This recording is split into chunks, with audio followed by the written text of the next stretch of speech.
Video, I'm going to talk about feminist ethics and the ethics of care. Feminist ethics is basically an alternative to thinking about concepts in morality that have historically focused on a men's perspective, on men's experiences, and it really supports the moral equality between men and women and people of all genders, but it is focusing on women's interests based off of the history of exclusion. So there's an emphasis on personal relationships, there's an emphasis on interconnection, public and private life, the family. There's also space for differing views on moral principles. It's very context driven. It's not focusing on universal and absolute ideas, but it's more about saying that, moral actions can change based off of the context. There's also contrasting attitudes towards impartiality. So not saying that we always, fairness is not necessarily something that we can achieve when equality isn't occurring and equity isn't occurring. There's also a higher respect for emotions, and because the history of Western philosophy has deemed emotions as inferior, whereas feminist ethics is saying, no, emotions can be good and they can be the source of really benevolent action. There's also an emphasis on the non-ideal. So how does reality work versus the ideal of, these expected principles and moral maxims that we should be doing? Well, what about what actually happens in our lives? And so the ethics of care is essentially a component of feminist ethics that focuses and emphasizes close personal relationships and moral virtues such as care and compassion, love and sympathy, moral virtues that typically aren't thought of as being important and prevalent. So in the feminist ethics essay, Alison Jaggar basically talks about how she defines what feminist ethics is and then says that it's an explicit commitment to correcting male biases. And she uses the term male, but I think we just mean the masculine perspective in ethics, and just this idea that absolute moral principles are the best and that emotions are bad. And so it's meant to correct and address these biases from the men's perspective that have dominated traditional ethics. And so it's not saying that anything with a male bias is intrinsically terrible, but what it's saying is that traditional ethics has focused on being objective and assuming that the moral agent is an abstract person. But that's not how reality is. So it is biased, right? It is biased towards the perspective of Western men in philosophy. And like I said, that's not necessarily a bad thing, but it gets really bad when it's assuming and pretending to be objective.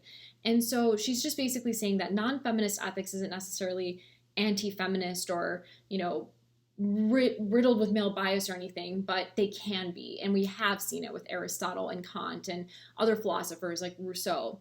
And so feminist ethics emerged kind of from the feminist movement and feminist philosophical movements in the late 1960s, where Western philosophy has just kind of consistently ignored women, justified their subordination. And so you have Mary Wollstonecraft and Simone de Beauvoir just throughout that time period discussing how women have been subordinated and viewed as the second sex. And so feminist ethics is saying, well, how does this apply when it comes to our ethical theories? Because ethical issues they haven't really been applied to real lives. They haven't been applied to women's lives. So ethical issues are not just in the realm of abstract ideas. If you remember with Kant and Aristotle, you might have been frustrated, especially with Kant, that his principles were very difficult to translate to action and to reality. So feminist ethics is trying to focus on real life situations that impact women. So situations of abortion, pornography, equality of opportunity, domestic labor, pay gaps, right? Things like that, because that wasn't really talked about with mainstream Western ethics, yet these are ethical issues. So women's issues and issues that affect people with oppression haven't really been discussed. And the other problem here is that these are abstract moral principles and philosophical ideas that are not, based off of reality. So you have some examples such as contract theory or principles of impartiality that assume that we are all equal and that we are treated equally and we have equal opportunities and we're not dealing with oppression and we're all free and equal. But that's not how things are. So we don't consent to things equally because power isn't equal. So it's just basically, feminist ethics is basically just saying traditional ethics has a bias, the bias of men, and we just need to rethink it, right? We just need to reconsider how we've been theorizing and what theories have been created and who's been creating those theories. And so Jagger then discusses how the ethics of care has been, related to feminist ethics, and also psychologist Carol Gilligan's theories about how women, in her research, women have been found to have tendencies that focus on close personal relationships more so than men. But this doesn't necessarily mean it can be used as a justification to oppress women, or to say that, oh, women should all become mothers, or that women should all do domestic labor. But it has been used as a justification. And there has been a critique of Gilligan's research methods.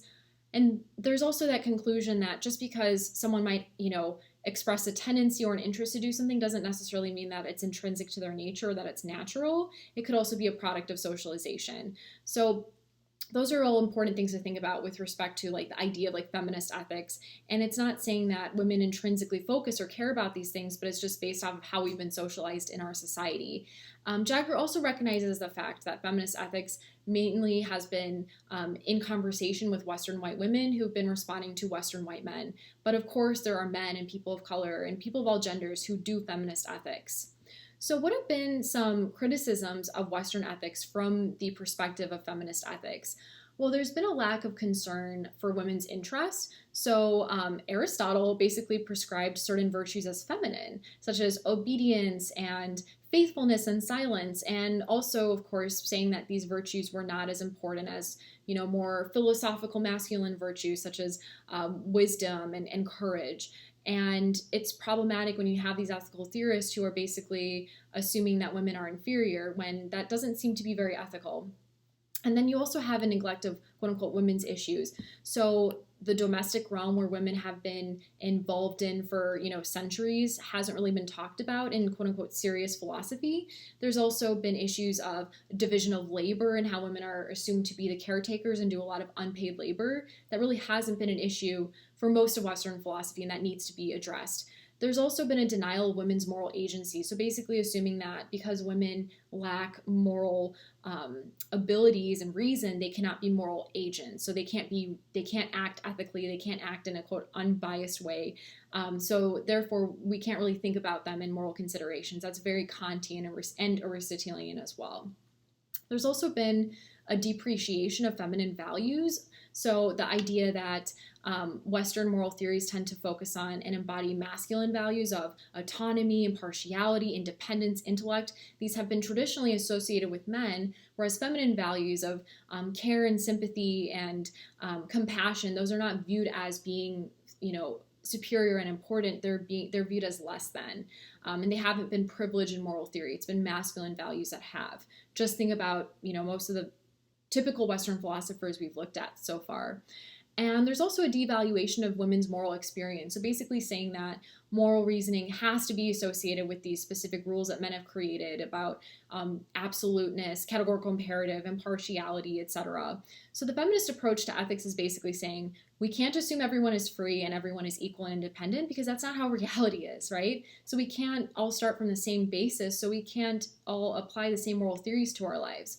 And of course, not all feminists agree with this perspective. Not all feminists believe that these are the, faults of Western philosophy, but this is kind of the general consensus.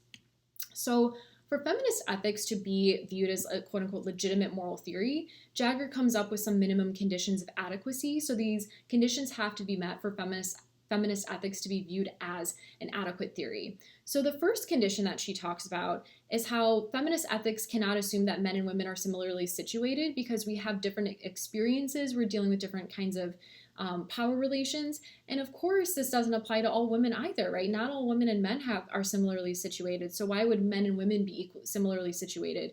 Women are differently situated based off of class and race and sexual orientation and ability status. So we have to address aspects that impact, middle-class white women. We also have to address aspects that impact women in India. We have to think about environmental destruction and war and domestic labor and all these things that impact women who are situated in different ways. And then the second condition is that we have to understand individual actions within the broader social practices, within a larger context of our social practices and power structures and oppression. We also can't think of consent and coercion being equal. We have to think about how power relations impact someone's ability to truly consent. And sometimes people are coerced into things even if they don't have, a gun up to their head. They may not have felt that they really had a choice to do something.